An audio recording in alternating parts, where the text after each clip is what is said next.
رب العالمین والعاقبۃ للمتقین ثم الصلاۃ والسلام علی اشرف الانبیاء والمرسلین سیدنا و مولانا ابی القاسم محمد وآلہ الطیبین الطاہرین لا سیما بقیۃ اللہ العظم روحی و ارواح العالمین لتراب مقدمہ الفدا واللعن الدائمۃ علی اعدائہم اجمعین من یومنا الی قیام یوم الدین اما بعد فقد قال اللہ تبارک و تعالی فی محکم کتابہ المجید و متقن کلامہ المبین وقول الحق بسم اللہ الرحمن الرحیم هل أتى على الإنسان حين من الدهر لم يكن شيئا مذكورا درود پڑھ دیجیے محمد و آل محمد کی شان۔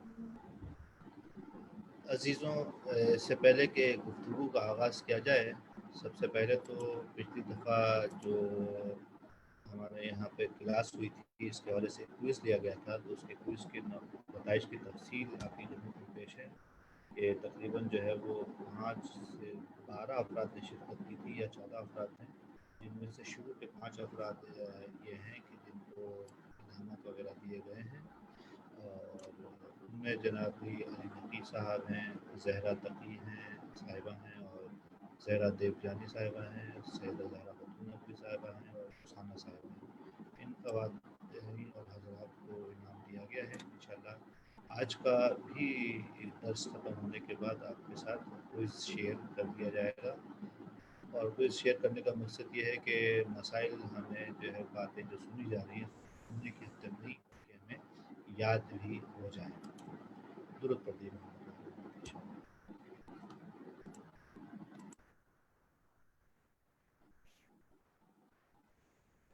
احکام کے حوالے سے جو باتیں آپ کی خدمت میں عرض ہونی ہیں، ان میں جو مسائل روزمرہ پیش آتے ہیں ان میں سے مسئلہ بہت زیادہ یہ بڑھتا جا رہا ہے کہ ایسے افراد جو کامل نماز نہیں پڑھ سکتے ہیں۔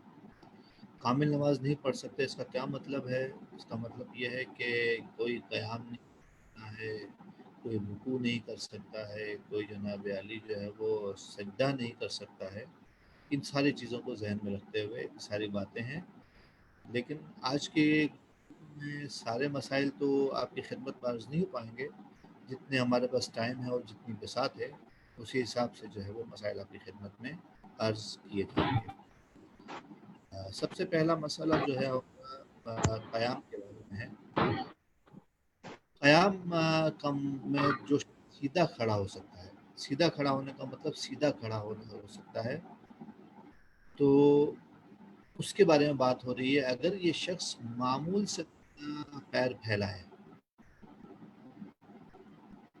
تو کہتے ہیں کہ اگر پیر پھیلانے کی صورت میں اسے قیام نہ کہا جائے، جیسے کہ بعض صورتیں یہاں پہ آپ کی خدمت میں تصویر کے طور پر پیش کی ہیں، مختلف میں لوگ یہاں پہ کھڑے ہوئے ہیں، بعض میں قیام کہلاتا ہے اور بعض میں قیام نہیں کہلاتا ہے۔ تو جس جگہ پر عرف آپ کو یہ کہے کہ قیام نہیں کہلائے گا، اس کیفیت کوئی نسبت ہے تو دل ہے۔ اور پھر ایک اور مرحلے میں بات کرتے ہیں، اگر سیستانی فرماتے ہیں کہ بلکہ احتیاط کی بنا پر قیام صرف کر رہا ہے، لیکن پھر بھی جو ہے معمول سے زیادہ پیروں کو نہ پھیلائے۔ ایک مرتبہ پیر پھیلائے ہیں اور لوگ کہہ رہے ہیں کہ قیام ہی نہیں ہے تو نماز باطل ہے۔ لوگ اس کو قیام مان رہے ہیں، لیکن جو پیر پھیلائے ہوئے ہیں وہ معمول سے زیادہ کہتے ہیں کہ احتیاط واجب کی بنا پر یہ بھی انسان کام نہ کرے۔ یہ عام حالات کا مسئلہ ہے قیام کے حوالے سے۔ اب قیام میں جب تک انسان عام مسئلہ، جب تک انسان کھڑا ہو کر نماز پڑھ سکتا ہے، بیٹھ کر نماز نہیں پڑھ سکتا۔ یہ جملہ میں نے آپ کی لکھا ہے، اس کا تعلق ابھی ہے قیام سے، رکوع سے، تشہد سے، سجدے سے، ان چیزوں کو جس کو مت جوڑیے گا اس وقت۔ فقط اور فقط آپ جوڑیے تو کس چیز سے جوڑیے کہ جو آدمی کھڑا ہو کر نماز پڑھ سکتا ہے تو بیٹھ کر نماز نہیں پڑھ سکتا۔ اس کا تعلق اس وقت فقط اور فقط کس چیز سے ہے؟ فقط اور فقط تعلق کس چیز سے ہے؟ قیام سے۔ نتیجہ نکلے گا اس کا لہٰذا مندرجہ ذیل صورتوں میں ضروری ہے کہ جس طرح ممکن ہو کر نماز پڑھے. مثال کے طور پر قیام کے وقت کسی کا بدن کانپتا ہے، لرزتا ہے، حرکت رہتی ہے، تو سوال یہ کہ کیا اس سے جناب علی قیام چھوٹ جائے گا؟ نہیں، اس کو کھڑے ہو کر نماز پڑھنی ہے، اگرچہ اس کا بدن حرکت کر رہا ہے، اس کے لیے کوئی مسئلہ نہیں ہے. یا عام حالات میں ایک آدمی ہے جو سیدھا کھڑا ہو سکتا ہے، لہٰذا اس کو منع کیا گیا ہے کہ تم سہارا لے کر نہیں کھڑے ہو سکتے. اب ایک آدمی ہے کہ جناب علی وہ کھڑا تو ہو سکتا ہے لیکن سہارا ملے تو کھڑا ہو سکتا ہے، بیساکھی کا سہارا ہے یا کوئی سپورٹ کرنے والا ہے یا دیوار ہے یا پشت پہ کوئی چیز لگی ہوئی ہے، سہارا اس کو ملا ہوا ہے اور سہارا لے کے کھڑا ہوا پر مجبور ہے، تو کیا سہارا لے کر کھڑا ہو کر نماز پڑھے یا نہیں بیٹھ کر نماز پڑھے؟ ایسے آدمی کو بھی ہم یہ کہہ رہے ہیں کہ تم سہارا لے کر کھڑے ہو سکتے ہو، تو لہٰذا کھڑے ہو کر نماز پڑھنی ہوگی، بیٹھ کر نماز نہیں پڑھ سکتے. تیسری چیز ہے کہ عام حالات میں ضروری ہے کہ سیدھا ہو کے کھڑا ہو کر نماز پڑھے. جیسے کہ میں نے پاس پوزیشن آپ کو کرکٹ گراؤنڈ کی دکھائی کہ لوگ الگ الگ پوزیشن میں کھڑے ہوتے ہیں اور بعض اوقات جو ہے وہ عرفاً قیام نہیں کہلاتا ہے. یہ آدمی ٹیڑھا کھڑا ہوا ہے، آدھا جھکا ہوا آدھا کھڑا ہوا، ایسا کھڑا ہو سکتا ہے، سیدھا نہیں کھڑا ہو سکتا. تو کیا اس شخص کو اجازت مل جائے گی کہ یہ آدمی بیٹھ کر نماز پڑھے یا نہیں؟ جیسا کھڑا ہو سکتے ٹیڑھا اسی طریقے سے کھڑا ہو اور جناب علی جو ہے وہ نماز کو پڑھے. تو اس کا وظیفہ یہی ہے کہ بیٹھ کر نماز نہیں پڑھ سکتا، قیام نہیں کر سکتا، اس کا قیام کھڑے ہو کر ہی ہوگا، اگرچہ کہ ٹیڑھا کھڑا ہوا ہے، کوئی مسئلہ نہیں ہے. چوتھی چیز ہے قیام میں معمول سے زیادہ پیر پھیلانے پر مجبور ہو.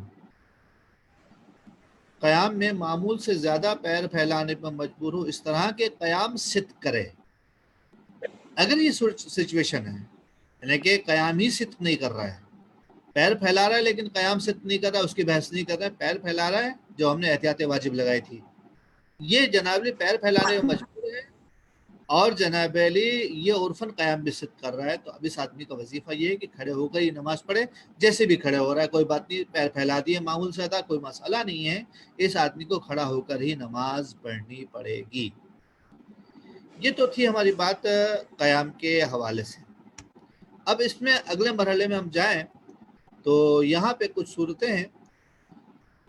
جو شخص کسی طرح بھی قیام نہ کر سکے، جو 4 پوزیشن میں نے بیان کی تھی، قیام کے وقت عام قیام ہو رہا ہے، اس کو نہیں لکھا ہے میں نے، قیام کے وقت بدن حرکت کر رہا ہے، یہ ممکن نہیں ہے اس کے لیے، ایسے بھی قیام نہیں کر سکتا ہے، سہارا لے کر بھی قیام نہیں کر سکتا ہے، ٹیڑھا ہو کر بھی قیام نہیں کر سکتا ہے، اور معمول سے زیادہ پیر پھیلا کر بھی قیام نہیں کر سکتا ہے. اب کیا کریں؟ تو ضروری ہے کہ یہ آدمی سیدھا بیٹھے.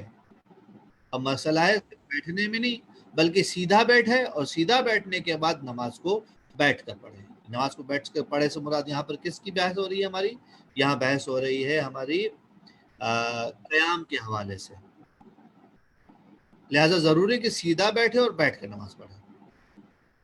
یہاں پہ ایک جملہ آ رہا ہے آپ کی خدمت میں جو قانون کے طور پر یاد رکھ لیجئے، کام آئے گا. قیام اضطراری بیٹھ کر نماز پڑھنے پر مقدم ہے. مطلب کیا ہے کہ جو پچھلی 4 صورتیں جو یہاں پہ پوزیشن لکھی ہوئی ہیں کہ حرکت کے ساتھ قیام ہے، سہارے کے ساتھ قیام ہے، ٹیڑھا ہو کر قیام ہے، پیر پھیلا کر قیام ہے، یہ سارے کے سارے قیام عادی نہیں ہیں، یہ قیام اضطراری ہیں. جب تک قیام اضطراری انسان کے لیے ممکن ہے، بیٹھنے کی نوبت نہیں آئے گی، اور جب اضطراری بھی ممکن نہ ہو تو اس آدمی کو بیٹھ کر نماز پڑھنی پڑے گی. یہ مرحلے ہو گئے. اسی کے لیے اگر قیام میں مشکل ہے، کھڑے ہو کر نماز پڑھنے کے لیے مشکل ہے، تو وہ اس طریقے سے نماز پڑھے گا. پھر ہمارے پاس باری آتی ہے جو شخص قیام کر سکتا ہو، ابھی تک کے جو مسئلے تھے اس کے لیے ممکن ہی نہیں تھا، یعنی کہ نہیں کر سکتا ہے وہ آدمی. اب جو مسئلہ شروع ہو رہا ہے، کر تو سکتا ہے لیکن اسے خوف ہے. کیا خوف ہے؟ مرض کا خوف ہے یا ضرر کا خوف ہے؟ ضرر بدنی، یعنی کہ اسے خوف ہے کہ اگر یہ عام قیام کرے کے ساتھ نماز پڑھے گا تو مریض ہو جائے گا، یا اسے خوف ہے کہ عام قیام کے ساتھ نماز پڑھے گا تو ضرر میں مبتلا ہو جائے گا. پچھلا مسئلہ کیا تھا کہ اس کے لیے عام قیام کے ساتھ نماز ہی ممکن نہیں تھی. اب مسئلہ وہ نہیں ہے، نماز ممکن ہے، پڑھ سکتا ہے، لیکن خوف ہے اس بات کا کہ جناب علی مریض ہو جائے گا یا اس کا ضرر بڑھ جائے گا، تو پھر اس شخص کا وظیفہ کیا ہے؟ قیام کی بات چل رہی دوبارہ، اس شخص کا وظیفہ یہ ہے کہ بیٹھ کر نماز پڑھے، اور اگر بیٹھنے میں بھی خوف ہے تو لیٹ کر نماز پڑھے۔ بس مرحلے آ گئے۔ دوبارہ مسائل کا میں خلاصہ کروں، وہ یہ ہے کہ جناب علی جس شخص کے لیے عادی قیام ممکن ہے وہ ویسے ہی نماز پڑھے گا، اور عادی قیام ممکن نہیں ہے لیکن جو ہے وہ قیام کر سکتا ہے، لیکن اس میں حرکت ہے، اس میں سہارا ہے، پیر تھوڑے سے پھیلا کے رکھے ہوئے معمول سے زیادہ اس نے، یا جناب علی جو ہے وہ اس نماز میں جناب علی اس کو سہارا ہے، یا پیر پھیلا کے رکھے ہوئے ہیں، یا جناب علی حرکت میں ملک، اور ایک اور صورت بھی جو اس وقت میرے ذہن پہ دیکھ لیتے ہیں جی، ٹیڑھا ہونے پر مجبور ہے۔ ٹھیک ہے جی، جب یہ صورتیں ہیں تو میں ممکن ہے تو اس کو اس طریقے سے ہی قیام کرنا پڑے گا، اور جب یہ بھی ممکن نہیں ہے اس کے لیے تو بیٹھ کر نماز پڑھے گا، یہ کنڈیشن ہوگی۔ اور دوسری کنڈیشن یہاں پہ کیا آ رہی ہے ہمارے پاس؟ دوسری کنڈیشن یہ آ رہی ہے کہ نہیں، یہ سب ممکن ہے اس کے لیے، کوئی مسئلہ نہیں ہے، پرابلم اس کے لیے یہ ہے کہ اگر وہ کھڑے ہو کر نماز پڑھے گا تو خوف ہے اس بات کا کہ مریض ہو جائے گا، خوف ہے اس بات کا کہ اس کو کوئی جو ہے وہ بدن پر بڑا ضرر لاحق ہو جائے گا، تو آدمی یہ بیٹھ کر نماز پڑھ سکتے ہیں، اور بیٹھ کر بھی نماز پڑھنے میں یہی خوف لاحق ہو جائے تو ابھی آدمی لیٹ کر نماز پڑھ سکتا ہے۔ یہ مسئلہ ختم ہو گیا ہمارا قیام کے حوالے سے۔ اب اگلا مسئلہ ہے ہمارا رکوع کا۔ رکوع میں بہت ساری چیزیں واجب ہیں، لیکن اس وقت جو ہمیں بحث کرنی ہے رکوع کے واجبات میں سے خم ہونا ہے۔ خم ہونا یعنی جھک جانا۔ کتنا جھکنا ضروری ہے؟ آپ سب جانتے ہیں کہ اتنا خم ہونا ضروری ہے کہ انسان انگوٹھے سمیت اپنی تمام انگلیاں زانوں پر رکھ سکے۔ دیکھیں انگلیاں پہنچنا زیادہ آسان ہوتا ہے، لیکن انگوٹھا پہنچنا، چونکہ انگوٹھا پیچھے رہتا ہے، دیر میں پہنچتا ہے۔ تو اب اگر ہم یہ کہہ دیں کہ حتی اقل اس کا انگوٹھا اس کے گھٹنے تک پہنچ جائے تو الٹیمیٹلی نتیجہ کیا نکلے گا؟ نتیجہ نکلے گا اس کی انگلیاں یقیناً پہنچ جائے گی، لیکن یہ فقہا نے پیمانہ نہیں دے رکھا ہے۔ پیمانہ یہ دے رکھا ہے کہ انگوٹھے سمیت انگلیاں، یعنی انگلیاں اور انگوٹھے اس کے گھٹنوں تک، زانوں تک پہنچ سکیں تو جناب رکھ سکے، تو اس کا پہنچ سکے بھی نہیں بلکہ رکھ سکے تو اس کا یہ مقدار میں جھکنا واجب ہو جائے گا۔ البتہ یہاں پر ایک بات ذہن میں رہے کہ اتنی مقدار میں جھکنا خواتین کے لیے احتیاط واجب کی بنیاد پر ہے۔ اگر کوئی خواتین کو اجازت دیتا ہے کہ اس سے کم میں بھی جھک کر کام چل سکتا ہے تو وہ اس کی طرف رجوع کر سکتی ہیں۔ فعلاً میرے علم میں نہیں ہے کہ کسی نے اس قسم کی اجازت دے رکھی ہو۔ جب رکوع کی مقدار میں خم ہونا ممکن نہ ہو، جو ابھی بات کی تھی، اگر رکوع کی مقدار میں خم نہ ہو سکے تو ضروری ہے کہ کسی چیز کا سہارا لے اور کھڑے ہو کر نماز رکوع کرے۔ مطلب یہ ہے کہ سہارے کے بغیر نہیں خم ہو سکتا۔ خوب سہارا لے کر خم ہو سکتا ہے، تو اگر یہ سہارا لے کر خم ہو سکتا ہے تو کھڑے ہو کر قیام، تو اپنی قیام کا حکم تو بیان کر دیا ہے۔ رکوع کی بات ہے تو کھڑے ہو کے رکوع کرے گا، یعنی مطلب یہ کہ سہارا لے گا اور سہارے کی مدد سے ہی وہ رکوع لے گا۔ سہارا کوئی عصا بھی ہو سکتی ہے، کوئی کرسی بھی ہو سکتی ہے، کوئی انسان مددگار بھی ہو سکتا ہے، کسی بھی قسم کا سہارا لے کر، کوئی رسی ٹانگ رکھی انسان نے اس سے پکڑ کے کھڑا ہو گیا ہے تب بھی یہ کام کر سکتا ہے۔ اگر سہارا لے کر بھی معمول کے مطابق رکوع نہ کر سکے، دیکھیں رکوع میں جتنا جھکنا واجب ہے، یعنی کہ انگلیوں اور انگوٹھوں کو زانوں پہ رکھ سکے اتنا جھکنا، یہ ممکن نہیں اس کے لیے جو واجب تھا۔ اب کیا کرے؟ تو سوال یہ ہے کہ ضروری ہے کہ اتنا جھک جائے جس میں لوگ کہے کہ رکوع کر رہا ہے، یعنی کہ جو شرعی پیمانہ تھا اس تک نہیں پہنچ پا رہا ہے، ہاتھ اس کے گھٹنوں تک نہیں پہنچ پا رہے ہیں، لیکن اتنا جھک سکتا ہے وہ سہارے کے ساتھ یا سہارے کے بغیر کہ عرف کی نگاہ میں یہ کہلاتا ہے کہ یہ جناب علی رکوع کر رہا ہے، اگرچہ کہ اس کو معلوم ہے کہ واجب پورا نہیں ہوا، لیکن عرفی نگاہ سے کہا جا رہا ہے کہ رکوع میں ہے۔ تو اگر ایسا ہے تو پھر یہی کہا جائے گا کہ یہ عرفی رکوع کر لے، شرعی رکوع تو نہیں ہو رہا ہے، سے عرفی کر رہا ہے تو عرفی کر سکتا ہے تو کر لے، کوئی مسئلہ اس کے لیے نہیں رہے گا۔ یہاں جب رکوع میں عرفی مقدار میں بھی خم ہونا ممکن نہ ہو، عرفی مقدار کا مطلب یہ ہے کہ اتنی مقدار میں جھکے جسے عام طور پر عرف کہے کہ یہ رکوع کر رہا ہے، اگرچہ کہ شرعی پیمانے پہ ابھی نہیں ہوتا۔ اگر اتنی مقدار میں بھی خم نہ ہو پائے کہ عرفاً رکوع کہلائے، تو اب اس کا کیا وظیفہ ہے؟ اب اس کا رکوع ساکت ہو گیا ہے. یعنی کیا مطلب یہ ہے کہ یہ قیام کی حالت میں، کیونکہ قیام کی حالت میں تھا اور قیام جیسا اس کا وظیفہ تھا تو ویسا ہی رہے گا. اب اگر قیام بیٹھ کرے تو بیٹھ کر ہو جائے گا، قیام کھڑے ہو کرے تو کھڑے کر ہو جائے گا. وہ پچھلے مسئلے سے لنک کر لیجیے گا. یہ آدمی اب جناب علی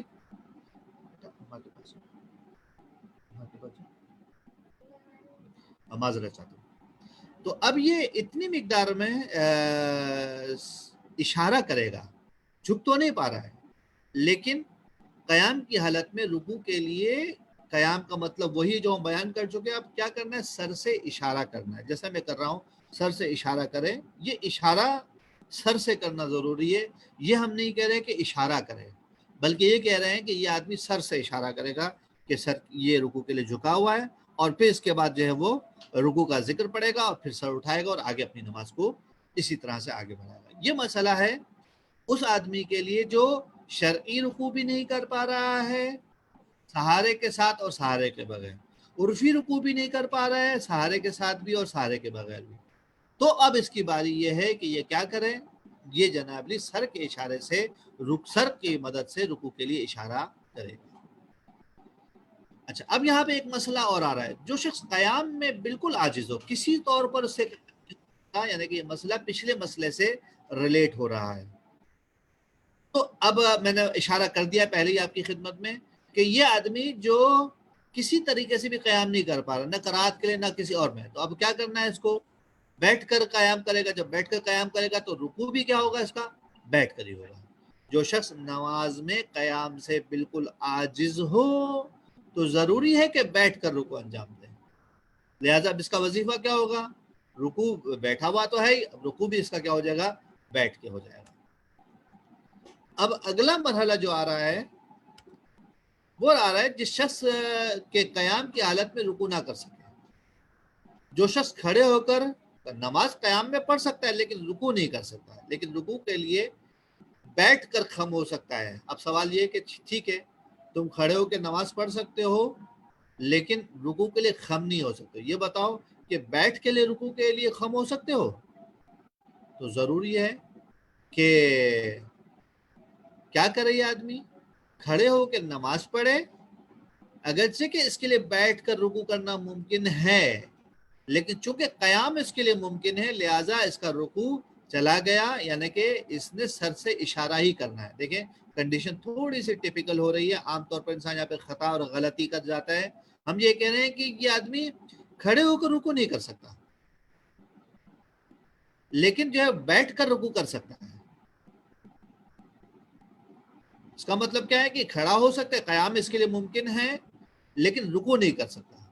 دوسرا آپشن اس کے پاس کیا ہے کہ بیٹھے تو بیٹھ کے رکوع کر سکتا ہے. اب کیا کرے یہ؟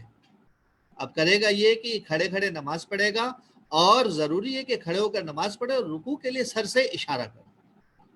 اب یہ جناب علی جو ہے وہ رکوع کے لیے سر سے اشارہ کرے گا کھڑے کھڑے ہی، لہٰذا اس کو بیٹھنے کی ضرورت نہیں ہے رکوع کے لیے. رکوع آ چکی ہیں سر سے اشارہ کرنے کا وظیفے کی. اب اگر سوال پیدا ہوتا ہے رکوع میں جس کا وظیفہ سر سے اشارہ کرنا ہو، اگر وہ سر سے اشارہ نہ کر سکے تو کیا کرے؟ تو ضروری ہے کہ رکوع کی نیت سے آنکھیں بند کرے اور ذکر کہے اور رکوع سے کھڑے ہونے کی نیت سے آنکھیں کھول لے. یعنی کہ آنکھیں بند ہونا اور رکوع کرنا ہے، پھر ذکر پڑھے اور آنکھیں کھولنا رکوع سے کھڑا ہونا ہے. یہ آدمی اس طریقے سے کام کرے گا. اگر جنابلی سر سے اشارہ کرنا اس کے لیے ممکن نہ ہو تو آنکھیں بند کرے گا رکوع کرنے کی نیت سے، اور اسی بند حالت میں اپنے ذکر کو پڑھے گا، ذکر کہے گا، اور اس کے بعد جنابلی کیا کرے گا؟ رکوع سے کھڑے ہونے کی نیت سے یہ آنکھیں کھول دے گا. تو اس کا آنکھوں کے اشارے والا رکوع ہو جائے گا. یہ اس شخص کے لیے جس کے لیے سر سے اشارہ کرنا ممکن نہ ہو. اب اگر کسی کے لیے آنکھ سے اشارہ کرنا بھی ممکن نہیں، جس کے لیے یہ بھی ممکن نہ ہو، تو ضروری ہے کہ دل میں رکوع کی نیت کرے اور احتیاط کی بنا پر ہاتھ یا اس جیسی چیز سے رکوع کے لیے اشارہ کرے، انگلی سے اشارہ کرے، ہاتھ سے اشارہ کرے، اور اشارہ کرنے کے بعد ذکر رکوع کہے۔ اب یہاں پر آگے ایک اور استثناء آ رہا ہے، اس صورت میں اگر نمازی بیٹھ کر رکوع کو سر کے اشارے سے انجام دے سکتا ہو تو احتیاط واجب کی بنا پر اس طرح بیٹھ کر بھی نماز پڑھے۔ اب اگر کسی کے لیے بحث یہ چل رہی تھی کہ اس آدمی کے لیے سر کا اشارہ ممکن نہیں ہے، یعنی کہ وظیفہ کیا آ گیا تھا، سر کے اشارہ کیا آ گیا تھا، تو سر کے اشارے میں ایک آپشن آیا تھا پیچھے کہ یہ آدمی بیٹھنا ممکن ہے، اس کے لیے بیٹھنا ممکن ہے لیکن قیام کر سکتا ہے، اور بیٹھنا ممکن ہے تو ہم نے کہا تھا قیام بیٹھے گا نہیں، کھڑے کھڑے ہی سر کے اشارے سے کرے گا۔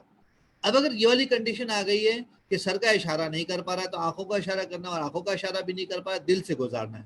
اب اگر دل سے گزارنا ہے تو اس صورت میں اگر یہ وہ شخص ہے کہ جس کے لیے بیٹھ کر سر کے اشارے سے جناب علی جو سر کا اشارے سے جو ہے وہ رکوع کرنا ممکن ہے، تو اس کی ذمہ داری یہ ہے کہ عام طریقے سے نماز بھی پڑھے، جو ابھی بھی بیان کیا کہ دل میں جناب دل کو گزارے، ہاتھ یا انگلی کے اشارے سے رکوع بھی کرے، اور بعد میں ایک اور نماز بھی پڑھے جس میں جناب علی کیا کرے، بیٹھ کر بھی نماز پڑھے اور بیٹھ کر سر کے اشارہ کرے۔ اس کے تھوڑی سی وظیفہ مشکل ہو جائے گا اور ذمہ داری اس کی بڑھ جائے گی۔ درود پڑھ دیے محمد و آل محمد کی شان میں۔ عزیزوں، ہماری گفتگو پچھلے ہفتے چل رہی تھی ہمارے عقائد اور کرونا کے اعتبار سے، تو میں نے آپ کی خدمت میں کچھ معروضات رکھے تھے کہ جس کے اندر ہم نے بات کی تھی کہ جناب علی جب ہمارا خدا اتنی قدرت رکھتا ہے کہ ہمیں جو ہے وہ ان مصیبتوں سے نجات دے سکے، ہمارے اہل بیت ائمہ علیہم السلام کے پروردگار عالم نے اتنی کرامت دے رکھی ہے کہ ان کے وسیلے سے پروردگار عالم ہماری دعاؤں کو مستجاب کرے یا ان کی وسیلے سے ہماری حاجتوں کو پورا کرے، تو پھر کرونا جیسی بیماری کے آنے کی وجہ سے ہم نے اپنے مراکز دینی کو کیوں بند کر دیا؟ یہ تو سراسر تناؤ ہے، تعارض ہے، ٹکراؤ ہے علم اور دین کا۔ میں نے آپ کی خدمت میں اس کا جواب یہ دیا تھا کہ یہ حقیقت میں علم اور دین کا ٹکراؤ نہیں ہے، بلکہ ہماری علم اور دین دونوں سے کم فہمی کی علامت ہے۔ نہ ہم دین سمجھ پا رہے ہیں، نہ ہم علم سمجھ پا رہے ہیں۔ دیکھیے آج کچھ اور معروضات کی طرف جانا ہے، کیونکہ شہر کے حالات بہت زیادہ مخدوش ہوتے ہوئے نظر آ رہے ہیں، اور ابھی تک جس کرونا کو ہم صرف خبروں اور واٹس ایپ میں دیکھ رہے تھے، اب وہ کرونا ہمارے آس پاس بھی نظر آ رہا ہے، اور اس کے باوجود بھی مومنین اور لوگ شہر کے بسنے والے احتیاط کرتے ہوئے نظر نہیں آتے۔ سوال پیدا ہوتا ہے کہ ایسا کیوں ہو رہا ہے؟ بعض اینالائزز اور بعض تجزیے یہ کہتے ہیں کہ قرآن مجید کی جو آیت ہے جس نے ہمیں ایک حکم دے رکھا ہے کہ ان جاءکم فاسق بنبأ فتبینوا، کہ جب تمہارے پاس کوئی فاسق خبر لے کر آئے تو اس کی تحقیق کرو۔ اس کا مطلب یہ ہے کہ کسی فاسق کی بات کو سنتے ہی رد نہیں کرنا ہے، بلکہ فاسق کی بات کو ماننا بھی نہیں ہے، لیکن اس پہ تحقیق کرنی ہے۔ ہم جس طریقے سے زندگی گزارتے ہیں، جو ہماری زندگی کا اصول ہے، اس اصول میں ہم عام طور پر خبروں کے درمیان گھرے ہوئے ہیں، اور جو خبریں دینے والے ہیں ان پر ہمارا کسی قسم کا بھروسہ نہیں ہے، ہم پر اعتماد نہیں کرتے ہیں۔ جب ہم آپس میں گفتگو کریں تو یہی کہتے ہیں کہ سچ نہیں بولتے، جھوٹے ہوتے ہیں، اور جب ہماری مطلب کی بات یہ بیان کریں تو ہم ان سے یہ کہتے ہیں کہ جناب علی انہوں نے صحیح فرمایا۔ تو یہ جو بات ہے حقیقت میں ان انٹینشنلی جن خبروں کے ذریعے سے، جس میڈیا کے ذریعے سے خبریں ہمارے پاس آتی ہیں، ہم ان پہ ہمیشہ بھروسہ نہیں کرتے، مگر کہ جو ہمارے دل کو لگے، جس پر ہمیں اعتماد ہو، ہم اس کو بھروسہ کرنے لگتے ہیں۔ یہی معاملہ ایسا لگتا ہے کہ مومنین کا کرونا کے ساتھ بھی ہے، جبکہ ایسا نہیں ہونا چاہیے۔ دیکھیے میں ایک آسان سی بات کہہ کے آگے بڑھ جاؤں گا کہ جب کوئی خبر آئے، فاسق بھی خبر دے، ہمیں اس کی بات تو نہیں ماننی ہے، تحقیق کرنی ہے، لیکن تحقیق کرنے سے پہلے جب وہ ڈیفائن نہ ہو جائے، محقق نہ ہو جائے، ہم اسے رد نہیں کر سکتے۔ احتیاط کا پہلو تو ہاتھ میں لینا پڑے گا نا۔ کہتے ہیں کہ ٹھیک ہے احتمال ضعیف ہے، ممکن ہے کہ یہ خبر بیان کرنے والا سچ کہہ رہا ہو، لیکن بہرحال جو ہے وہ اگر سچ کہہ رہا ہے تو نقصان بہت بڑا ہونے والا ہے۔ بے یہی قانون ہماری پوری زندگی میں لاگو ہوتا ہے، اور اسی کی وجہ سے ہمیں اپنی زندگیوں کو سدھارنا پڑے گا، اپنے عقیدے، اپنے عمل، اپنے دین اور اپنے علم میں ایک بیلنس قائم کرنا پڑے گا۔ علم کے اپنے تقاضے ہیں، دین کے اپنے تقاضے ہیں۔ علم کہہ رہا ہے کہ اس میں لیے تمہارے لیے مصیبت ہے، تو دین کہتا ہے اس کے مطابق عمل کرو۔ دین کہتا ہے کہ جب کسی چیز میں تمہیں مصیبت نظر آئے تو وہاں پر پروردگار عالم سے لو لگاؤ، پروردگار عالم کی طرف جاؤ۔ قرآن مجید کی واضح آیت ہے کہ فَإِذَا مَرِضْتُ فَهُوَ يَشْفِينِ، جب میں مریض ہو جاتا ہوں، جب مجھ پہ بیماری لاحق ہوتی ہے تو اللہ مجھے شفا دیتا ہے۔ علم کیا کہتا ہے؟ علم کہتا ہے کہ اس بیماری کا یہ علاج ہے، یہ گولی کھا لو، یہ کیمیکلز استعمال کر لو تو تمہارا یہ مرض برطرف ہو جائے گا۔ دین کہتا ہے کہ تمہیں اس علم کو علت تامہ نہیں سمجھنا چاہیے، مسبب الاسباب ذات تو پروردگار کی ہے۔ ان عالموں نے، ان تجربہ کرنے والوں نے، ان محققین نے محنت کی، اپنی زندگیوں کو صرف کیا ہے، ان کے اوپر تم بھروسہ کر سکتے ہو، یہ اہل خبرہ ہیں، لیکن ان کے بھروسے کے اوپر خدا کا بھروسہ سب سے زیادہ ہے۔ یعنی کہ انسان اگر طبیب کے پاس جائے، مریض ہو گیا ہے، دوائی لی ہے، تو انسان اس آیت کو سوچ کر، اس آیت کو پڑھ کر دوائی کا استعمال کرے، صدقہ دے اور دوائی کا استعمال کرے کہ پروردگار عالم، پروردگار عالم تو نے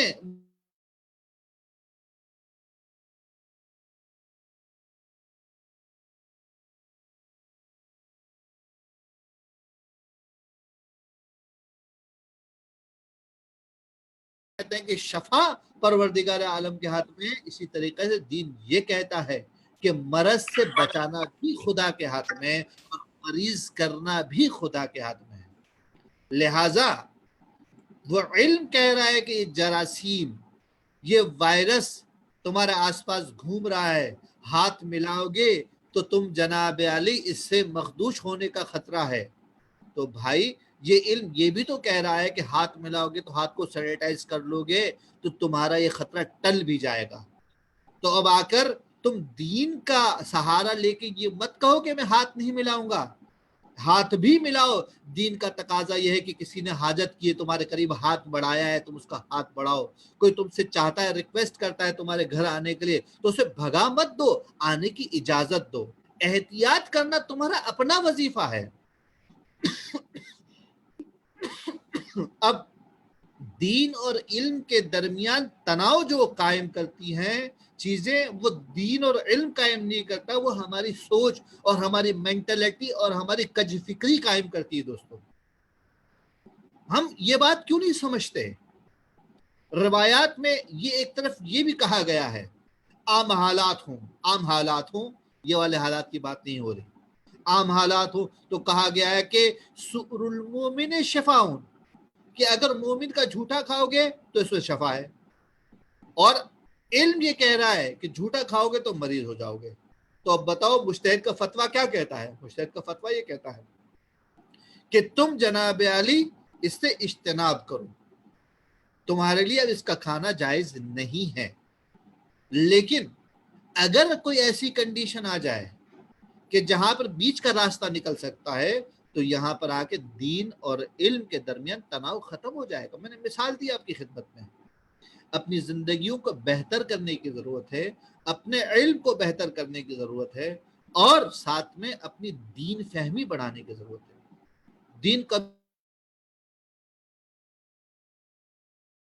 صحیح کہتا ہے یا غلط کہتا ہے، جھوٹا تو نہیں ہے، اس کے اپنے موٹیوز تو نہیں ہے، یہ تم طے کرو گے۔ دین تو کہتا ہے کہ اہل خبرہ کی بات مانو، اور اہل خبرہ کی بات ماننے کا ہی تو نتیجہ ہے کہ ہم مجتہد کے